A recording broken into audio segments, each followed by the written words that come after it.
Hello friends, so in this lecture we are going to learn about the shapes. So we will work with the shapes. Alright, so we will design some icons and logos using the shapes in the Photoshop. Alright, so just let's begin. First we will create a triangle with the rounded corners. Okay, so for this we need this rounded rectangular tool. So just create a square, hold down your shift key.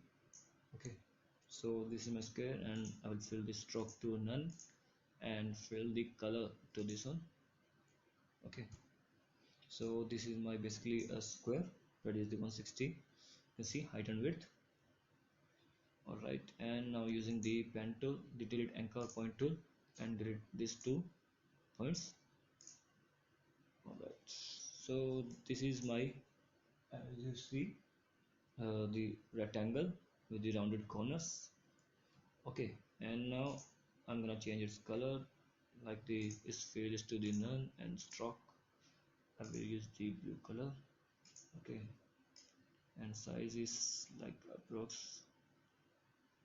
Okay, this one 10.14.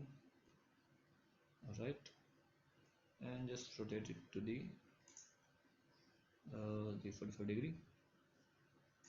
Okay, and now I'm gonna just rasterize this layer. Alright, I have my triangle one and I just control J, control T and flip vertical, place like this here.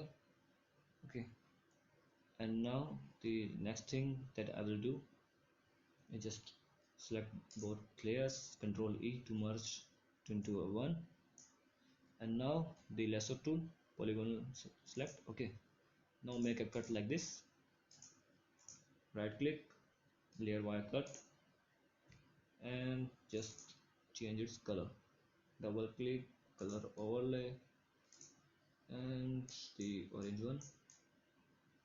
All right, so just like this, we have created a new icon, or you can just make a distance like this if you want, like this.